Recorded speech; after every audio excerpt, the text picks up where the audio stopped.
waxaa maanta booqasho ugu tagay Soomaalida ku dhaqan xaafadda warshadaha ee loo yaqaan Sanaaciya ee magaalada Dooxa. Wariye Cabdimaalik Sheekh Muuse Coldoon oo booqasho ku joogay dalka Qatar. Waxaa halkaasi si ballaaran ugu soo dhaweeyay bulshada ku dhaqan oo u badan dhalinyaro iyo aqoon-yahano ka shaqeeya dalka Qatar, isla markaana ganacsiyo iyo goobo kala duwan ka howlgala, iyadoona ay wada qaateen kulan ballaaran oo la isku xog waraystay. waxaa kulanka ugu horeyn daahfuray Sheekh Jaamac Cali Cabdulle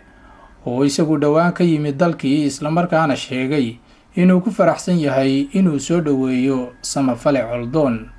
waxaynu soo dhaweynaynaa wariye Samafale Cabdimaalik Muuse Coldoon oo kolay danyar baan ka soo horeeyo waxaan ku jiraa dadka soo dhaweynayaan ku jiraa, marka waxaan leenahay ku soo dhawow Dooxa إن شاء الله تعالى خير بدن iyo waxa weeyaan wanaag ayaynu markaa rajaynaynaa inta ay joogo martay magaalada إن شاء الله تعالى in markaa la isnaafsado. sidoo kale waxaa halkaasi ka hadlay injineer Maxamuud Maxamed Nuur iyo Cabdiraxmaan Jalaal Yuusuf oo ku hadlayay magaca aqoon-yahanka ku sugnaa madasha. waxaan aad iyo aad ugu mahadnaqaynaa dhalinyarada halkan soo kutay maanta ee soo dhaweysay Cabdimaalik Muuse Coldoon. waxaan leenahay Cabdimaalik magaaladaadii ku soo dhawow Dooxa. waxaan aad iyo aad ugu mahadnaqaynaa yani inuu soo booqday. inta kadib anagu haddaan nahay dadka qurba jooga kolleyba dalkii baan u maqannaa. waxaan mar walba nidhaahnaa dadka wadankii joogaana wadankii meel ka wanaagsan ma jirto ee hal la ogaado. dadka qurbaha joogana waxaan leenahay dalkii baan u maqantiina hal la ogaado.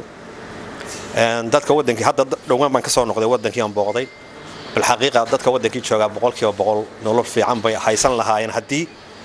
ay raaci lahaayeen dabeecadaha iyo waxa wadanka ka jira. laakiin unfortunately ama nasiib darro dadkii may raacin, saa ogeed baahi farbadan ma meesha ka taal oo ka muuqatay. dadka qurbaha jooga qurba waa qurbe, waxay dhahan Soomaalidu waxaan qurbaha laba wuxuun ba laga faa'iidaa. waxay qurbaha laga faa'iidaa waxa la yiraahdo gabow iyo waxa la yiraahdo goblan oo ninkaas markuu dhoofo oo reerkiisii ka tago caruur dhali maayo. wadankii wuxuu kala noqonayaa oo isoo wax yaro dooniye asta. marka wax loo baahan yahay in qurbahana laga faa'iideysto ugu wanaagsan. anagana insha Allah Ilaahay waxaan ka baryaynaa inuu noo waafajiyo oo muxuu ahaaye aanu ka faa'iideysano waqtiga. ganacsade Maxamed Xaashi oo ah mulkiilaha maqaayadda Soomaalida ee xaafadda Sanaaciya ee lagu soo dhaweeyay wariye Coldoon iyo Mahad Faraquuto oo ah madaxa dhalinyarada isboortiga ayaa madasha ka hadlay. waxaan ku faraxsanahay mudane Samafale Cabdimaalik Coldoon soo dhaweeshiisa anagoo ah dhalinyarada Sanaaciya isboortiga.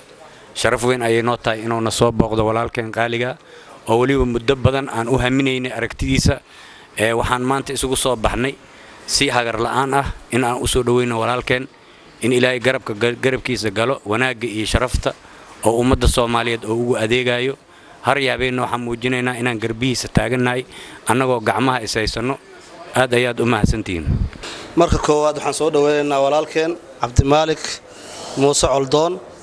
oo in badan ku taamay inaan marun arko. aad baan ugu faraxsanahay maanta in maqaayadayda oo maanta ku casuuman yahay. aad baan ugu faraxsanahay runtii. waxaan kaloo maashan uga mahad celinayaa darwiish oo ma taqaanaa arintan soo abaabulay iyo rag kale Cabdiraxmaan ee arintan soo abaabulay. anu waxaan leeyahay haddaan nahay reer Sanaaciya dad Soomaali ah oo isku duuban oo aan ma taqaanaa qabyaalad aqoon oo isjecel ayaan nahay. waxaan ku jecelnahay ninka leeyahay Cabdimaalik Muuse Coldoon inuu yahay nin Soomaali ah, Soomaalinimada jecel, shanta Soomaaliyeed ma taqaanaa u dooda, jecel in ma taqaanaa ummaddu ay ahaato xor, in ummaddu ay horumarto. saa darteed waxaan maanta leenahay Cabdimaalik hore u soco, waan ku garab taaganahay. wassalaamu calaykum waraxmatullaahi wabarakaatuh.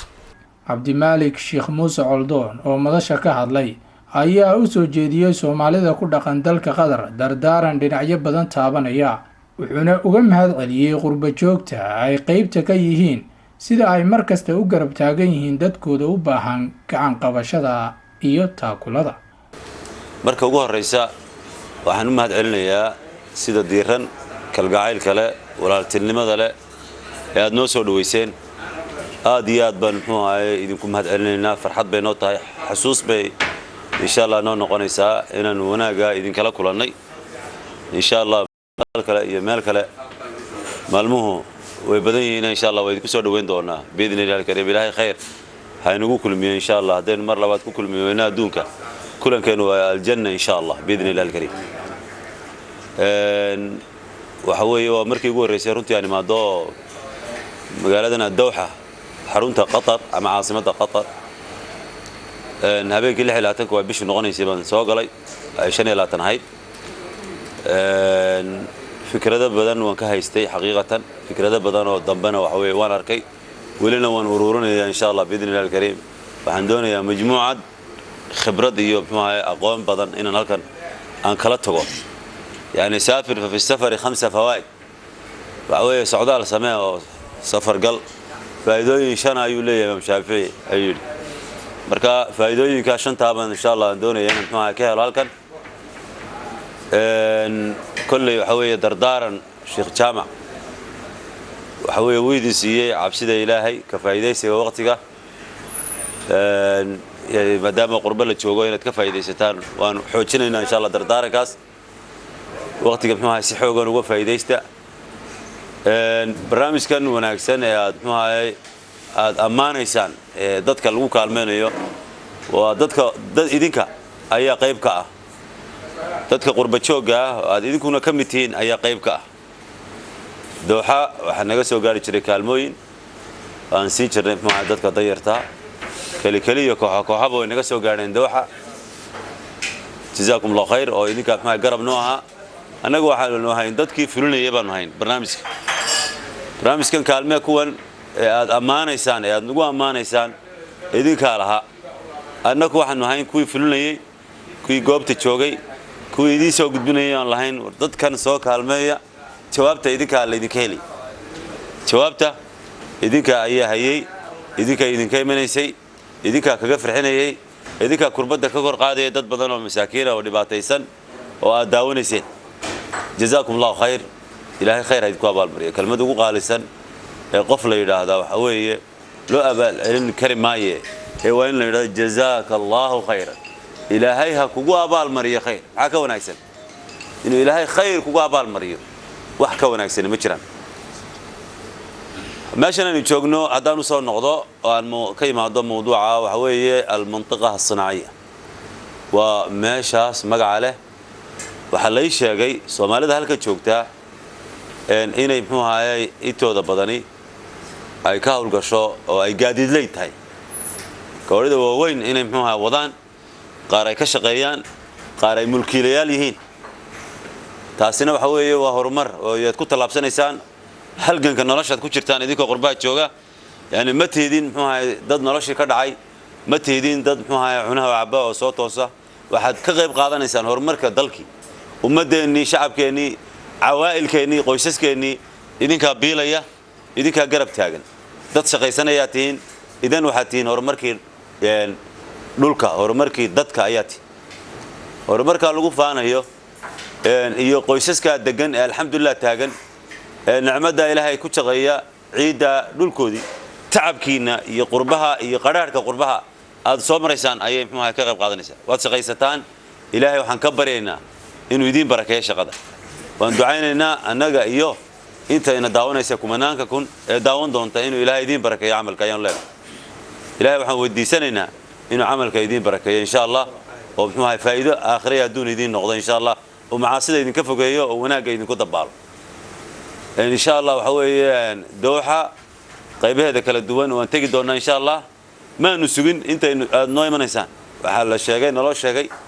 in la doonayo inay dadku meel isugu yimaadaan laakiin ma aanu sugin waxaan nidhi dadka muhiim ma aha inay meel isugu yimaadaan dadka waxa weeye qof kasta inuu maadaama Soomaaliya ku badan tahay waxaan go'aansanay inaan u tagno alla soo kulana dadka inaan anagu lugeynana u tagno ma inay noo yimaadaan aan u tagno meesha joogaan meesha ka shaqeynayaan maqaaxiyaha ka cunteynayaan inaan aragno maqaaxidan uu mas'uulka ka yahay Maxamed Xaashi Maxamuud ee la yiraahdo waaxda al-asdiqaa ee ku taala al-mantiqa as-sanaaciya waa cunto macaantahay aad u cunto maanta runtii waa ka helay yani waxa weeye waxay ka mid tahay cuntooyinkii ugu macaanaa intii aan dooxa joogay ee aan cuno kolle way jiri doonaan meelo badan oo cunto macaan laakiin waxa weeye ilaa iyo hadda waxaan la kulmay cuntadii ugu macaaneyd ee aan cuno oo aan ka argoostay xaqiiqatan si sahlan kagama tagin uu mahadsan yahay isaga iyo muxuu ahaa mas'uuliyiinta kale ee muxuu ahaa la hawlgasha ee aanan xusin magacadooda oo ay mahadsan yihiin dhammaantood ilaahay ha idin barakeeyo waxa weeye hadalka waan soo koobayaa waxaan ku soo koobayaa waan ku faraxsanahay waxa weeye dareen farxadaan idin sheegay inaan aad iyo aad u faraxsanahay waanad mahadsantihiin wayna mahadsan yihiin dadka inagala socda muxuu ahaa baraha bulshada ee daawanaya ee waqtigooda runtiina siinaya ee nala jooga ee nala dareemaya halkan ugu dambeyntii waxaa iyaguna kulanka soo dhoweynta ah ee loo qabtay wariye samafale cabdimaalik sheekh muuse coldoon ka hadlay qaar ka mid a dhalinyarada Soomaaliyeed ee ku dhaqan xaafadda Sanaaciya kuwaasi oo muujinayay dareen farxadeed waxaan dhihi lahaa cabdimaalik soo dhow barnaamijkan bas ku koobnaanin cabdimaalik waa soo dhoweyn haddana waxaan dhihi lahaa cabdimaalik samafale weeyaan waxyaalo badan buu qabtaa waxaa ka mid ah kaalme kuwan barnaamij la dhoosaan ka warqabo oo marar badan cadaaweyn dad masaakiin marka cabdimaalik marka waxyaalaha ku jeclaan waxaas ka mid ah Soomaali oo dhan yani runtii waxaan dhihi karaa yani jaceelkiisa ilaahay baa maartay soo dejiyay sabada yani ka soo degtaan dhihi karaa marka koobaad horta soo dhaweyntaas cabdimaalik muuse coldoon iyo jaceelkaas badan iyo dhiirigelintaas badan aan siinayna ka sokow ee aan u hayno maxaa la yiraahdaa waxaan uga faa'iideysanayaa fursadan maadaama mikrofoonka gacanteeda soo galay markii ugu horeysay waxaan uga faa'iideysanayaa inaan bulshada Soomaaliyeed oo dhan halkan ka salaamo inaan dadka Soomaaliyeed oo dhan iraahdo midnimada muhiima qarannimada muhiima intaas laga shaqeeyo waxaanu aad u bogaadinaynaa oo aad u soo dhaweynaynaa inaad maanta noo timid waxaanu ku ballan qaadaynaa in wax kasto aad nooga baahan tahay oo kari karno aan kula garab taagannahay kuleenahay ku soo dhawow waddanka Qatar qaasatan jaaliyadda Soomaaliyeed qaybta Sanaaciya walaalkeen cabdimaalik muuse coldoon waxaan leenahay soo dhawow run ahaantii shaqo aad culus u haysa ummadda Soomaaliyeed muuse coldoon oo ku soo dhaweynayna gacmo furan waji furan qalbi furan oo leenahay hadiyo goor waxaan kuula taagannahay wax walba ama kaalma ama salaama ama qalbi furan waan kuula taagannahay aad iyo aad baan ugu faraxsanahay inaan maanta oo noo timaado ku soo dhaweyno Dooxa waxaan rajaynayaa inaad khayr badan nagala kulmi doonto annaga iyo dalkaba insha Allah taala wax gaari karaa ma jiro ilaahay subhanahu wa ta'ala nicmadiisa iyo waxqabadkiisa bani aadamka markii la eegana wuxuu ka mid yahay cabdimaalik shakhsiyaadka ugu horeeya ee bani aadamka walaladii u kaalmeeya waxaan aad ugu faraxsanahay gurigan dhex jiifay markii la yidhi cabdimaalik wuxuu joogaa maqaaxida waan iska hurday si ma taqaanaa argagaxaan u soo orday waan idhi una dhaqaaqin marka saa daraadeed aad baan ugu faraxsanahay intaas ayaan ku soo gabagabeynayaa warbixin kooban oo aan ku eegaynay soo dhaweynta iyo kulanka dhex maray cabdimaalik sheekh muuse coldoon iyo jaaliyadda Soomaaliyeed ee ku dhaqan dalka Qatar gaar ahaan xaafadda Sanaaciya waxaa halkaynii ka soo jeedinayay anigu Axmed Cabdiqaadir Ismaaciil Axmed Darwiisha tan iyo kulanti dambe nabadgelyo